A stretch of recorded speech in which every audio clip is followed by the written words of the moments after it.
Hello, and welcome to Pandora Astrology's monthly horoscope for September of 2023. We are the astrologers of Pandora Astrology. I'm Jamie Kale Miller. I'm in Berkeley, California. And I'm Julia Mijas, and I'm in San Francisco, California. Let's take a look at what's happening this month. Well, Aries, Juno is traveling along through Leo, and she's everybody's favorite asteroid goddess who governs the whole experience of relationships, partnerships of all kinds, meaning personal and professional. And she's also all about your social life in general. Now, in the fifth house, Juno is quite the party girl. She likes to entertain. She likes to show off. She likes to be seen. She likes to perform. And this can be a really great time while Juno is passing along through your fifth house for having fun with your partner, going out to parties, hosting parties, being seen together as your most in your shiniest coupledom. And if you feel at all proud of your partner, like something about how they look or how they dress or their style is really snazzy or something, this is a really great time for showing them how proud you are of them. And that can really amp up the romance in your relationship. And if you don't have a personal life partner, but you have a business partner, this is a really good time to take a break and have some fun together and remind yourselves why you partnered in the first place, by returning to some aspects of the business that you share that are enjoyable and getting in a little recreation together. So I do recommend that while Juno is passing through your fifth house. And she's going to be there until mid-October, so plenty of time to plan some fun and have it. Now, Ceres is traveling along through Libra, and she's been in and out of Libra quite a bit in the last several months. So the first part of what I have to say might not be news, but then I will move on to something new. So Ceres in your seventh house has been really reminding you of the practical needs of your relationship. And Ceres wants you to live a good, healthy, grounded life of the body and to be taking good care of your body in concert with your partner. And so that might mean paying attention to what your partner needs to eat, as well as what you need to eat, and designing meals that are going to serve all the right purposes, or making some adjustments to your bed so that you can both get good quality rest in your bed, even though one of you maybe is a night owl and the other is a morning person. So this is a really great transit for figuring out those sorts of things, making those kinds of adjustments so that everybody can feel like it's a shared and fair and equitable life of the body that you live together. Long about the middle of the month, on the 15th, Ceres is going to change signs. She's moving on into Scorpio right here, which means she's entering into your eighth house. And this is not a place where she's terrifically comfortable. Ceres represents your own money, the possessions that are yours, and the things that you value, as well as the food that you eat and the ways that you take care of your physical self for health and longevity. And so she's very practical, and she likes to go about things in ways that are very slow and very cautious. And she does like to build wealth and make progress financially, but she doesn't like to ever sort of go backwards. She just wants to move forward a little bit, building wealth in a small way all the time. She's all about consistency and sustainability, but the eighth house is nothing at all like that. So when Ceres is in the eighth house, you have to look to your investments and you have to ask yourself, where does my hard-earned money really deserve to go? And where am I going to be absolutely assured of getting a return on my investment? And who do I trust to be a partner in sharing with, whether that means financially or whether that means like physically in terms of engaging sexually with another person, because that can compromise your health. And then there's emotionally too, because the realm of money is very emotionally gripping. So this can be a time of investing with another person or with a pool of people, but you'll probably find that you want to go about it in a very cautious and slow way, and only under great advisement. She's going to be in this house through the end of the month and into next month. Now then, next thing I want to talk about is Jupiter. And Jupiter has moved on into Taurus, where he's going to be spending the year. And here he is in your second house. And this is actually great news, especially considering the Ceres stuff that I just told you, because the second house is Ceres' house. She is the modern ruler of the second house, whereas Venus is the traditional ruler of the second house. And so this is a house of physical comforts and financial abundance, especially when Jupiter is here, because Jupiter brings the toys. Like Santa Claus, whatever area he goes into, he can bring benefits, abundance, opportunities, and as well as an atmosphere of enthusiasm, fun, and possibility. So Jupiter generally spends a year in any given house, and he's just about to turn retrograde as the month begins. So around the 4th, Jupiter turns retrograde, which means that he's entering into his retrograde journey for the year, and he's going to spend several months doing that through the end of the year. And so Jupiter will be asking you the big questions like, how can I grow my money? How can I grow my wealth? And what does that have to do with my value system? And do I feel that I bring a lot of worth to the world by being in it? Now, Jupiter does tend to make us feel more confident and more aware of our own competency in whatever area he's passing through. So Jupiter's passage in your second house can make you feel a new level of worth and value, especially in the workplace, which might give you the confidence and the courage to ask for better compensation or better benefits, or to raise your fees if you're a solopreneur of some kind. And so the Jupiter, this is absolutely a money luck year. And when Jupiter goes retrograde, you may be going on an inward journey to discover, well, what do I really deserve? And what are my values really? And how can I arrange for better compensation? Hey, Julia, what's up with Venus, Mercury, and Mars for the Aries of the world? Well, hey there, Aries. Let's start with Mars, your ruling planet. Mars is in the 7th house of your relationship all month. Now, if you are currently in a romantic relationship, if you have any type of partnership in your life, like a partner in a law firm or a business partner, or even if you hire consultants, which are also ruled by the 7th, that can be doctors, lawyers, marketing consultants, anyone like that. Mars in the 7th can have its frustrations. So the hardest part of this transit is you might get more annoyed by the partners in your life, like your romantic partner or business partner. You could also run into frustrations if you're hiring people to give you advice. You guys just might not be seeing eye to eye together. Mars in the 7th house, since this house is traditionally known as the house of open enemies, so the enemies you know about, that can be like somebody always trying to outdo you in the office, the really obvious people, a neighbor who always, hassles you whenever you play music, they can be more troublesome too with Mars in the 7th.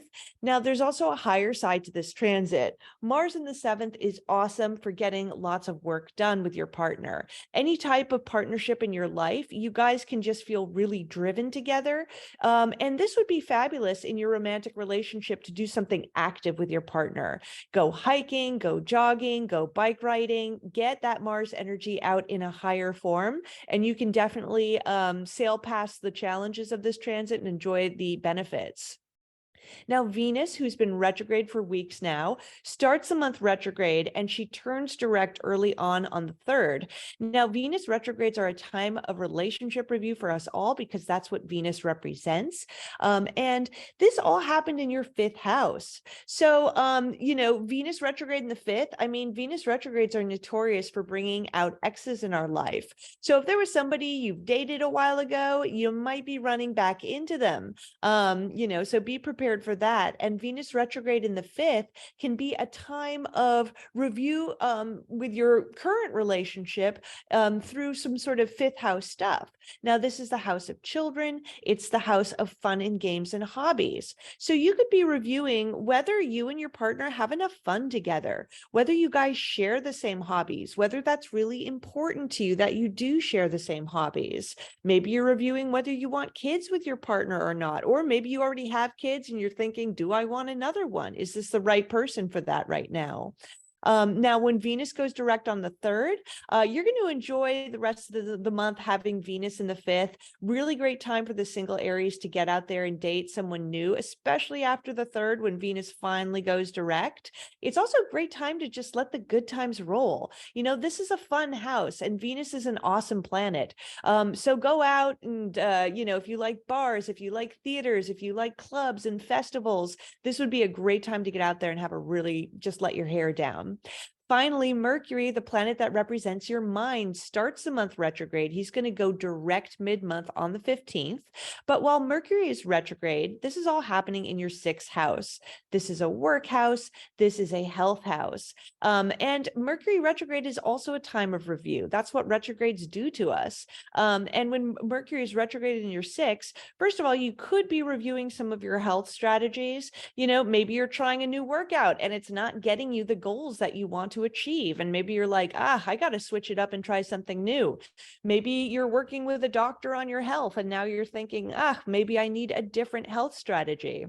But with Mars in the 7th, might not be the best time for hiring a new doctor, maybe more of a time of doing research and exploring in that way. And then Mercury retrograde in the 6th, this can be a time of miscommunications at work, since Mercury retrogrades can also bring on technology issues. Your work technologies like Zoom might not be working so well during this time. So definitely, be patient with that kind of stuff. Then on the 6th, Mercury conjoins the sun exactly. We call that lesser epiphany day because it's retrograde versus greater epiphany day when it's direct. And this is a day of insights, especially amidst all this retrograde madness. So these insights could be about your workplace. They could be about your health too, or about any new routine or organization you need in your life. Then, like I mentioned, after the 15th, Mercury goes direct, and these things will get a lot easier in our lives. I'm such a fan of Mercury direct in the 6th house. Oh, yeah, me too. Hi, Jamie here. Horoscopes and moon videos are fascinating, but they're also not personalized for you. That's why we run live workshops monthly where you can get answers about your own chart. This month's topic is optimizing Mercury retrograde for writers, managers, and learners. Mercury retrogrades are notorious for making a mess of your office, your paperwork, your projects, and your brain. But it doesn't have to be that way. In this workshop, I'll explain how to handle this difficult transit just in time for back to school. This workshop is expressly for our Demigod Patreon subscribers who pay only $15 a month for access to live events like this one. It's easy to sign up at the Patreon link in the description below. I'd love to see you there. Now let's get back to the video. Well, I've got 2 moons to tell you about. The first one is happening on the 14th. It's a new moon in Virgo, snuggling up to Mercury and bringing lots of new moon juju to that arena of health, work, service, and personal organization. We're calling this one Seeds of Selfless Service because it contains the Virgo energy of wanting to do the practical in a way that's humble and just wanting to be useful. And so this is a really great new moon to find in the 6th house, the arena of work. And you could be under this moon, you could be planting some really great seeds that make you look even better as a worker in your office in the future, or whatever your place of work is. And it can be partially because that's not only a practical thing that you're doing there, but that it also has a little hint of this Neptune here opposite the moon, which is more of the spiritual side of service, more of the metaphysical side of service. So not just good deeds done effectively, but also done with a goodwill and a warm spirit. And that can just yield something lovely in the future, even if we don't now know what that could be. And then the other moon I want to tell you about is the full moon in Aries coming up on the 29th. And that lands right here in your first house. And this is one I think you should watch out for, Aries, because this moon landing in your first house, whenever the moon is traveling through your first house and it's a full moon here, that can be a time of high emotion. And in Aries, it can just be so impulsive and so hasty and so not thought out. And it can lead to actions that are driven by emotion without any balancing thought. Now, it is a full moon, which means that there are planets over here opposite the moon that do intend to balance it out. The sun in Libra, Pallas Athena in Libra, bringing some strategy and some fair-mindedness that could foil you in a good way, in terms of stopping you from going off half-cocked or doing something crazy and impulsive that you hadn't really planned on.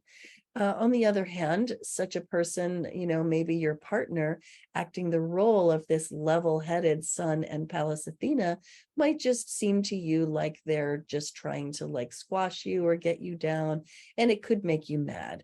Just to warn you, don't let this moon carry you away by, emotions of anger or desire to just have it all your own way without considering the other person in the picture. We're calling this moon the sacred fire of self-care, mostly because it involves Vesta in Cancer at the apex of a T with that moon and Pallas Athena. And so Vesta's opinion is that self-care, like really proper self-care, is a balance of one's own needs versus the needs of the other person. And that while we do want what we want, when we also make sure that the other person gets what they want, well, then we can go further and faster in life. And so Vesta is reminding us of that. And then the last thing I want to tell you about is the seasonal change. Early in the month, we see that there's some interesting activity in your fifth house, which is the domain of fun and play and children. And that over time, there's a migration of planets into your sixth house, which brings your energy and attention to work and service, getting organized and living a healthy life. It's a much more restrained house and more about effort than the fifth house is. And then as the month moves on, the sun leaves the sixth house and brings the emphasis of attention into the seventh house in the last third of the month, starting on September 23. And wherever the sun goes, we want to shine the light of our high quality attention so that things can thrive and flourish there. And so early in the month, in the first 2/3 of the month, while the sun is in the sixth house, is a really great time to put some high quality attention on your workplace, your work environment, and how it could be better for you and all the people in it. And also to pour some praise and shine some sunny sunlight on your coworkers so that they can feel noticed and seen. And that can make your workplace a feel-good place too. And that can also constitute a form of leadership. When the sun moves on into the seventh house, it's time to put that kind of high quality attention on any partners that you might have, which might mean a spouse or a long-term relationship or a co-parent or a business partner, or if you are a consultant in your place of work, then putting this onto the clients that you meet with. And just really putting yourself in the other person's moccasins and lavishing them with praise and having them leave your space every time feeling noticed and seen. This can really benefit your relationships, and it can bring them into balance, and just make your whole relationship arena a real feel-good arena for the 30 days that the sun is traveling along through this house. Well, that's all we have for you today. If you love Pandora Astrology's free and informative horoscopes, then please do hit that like button, subscribe to our channel, and share these videos with your friends.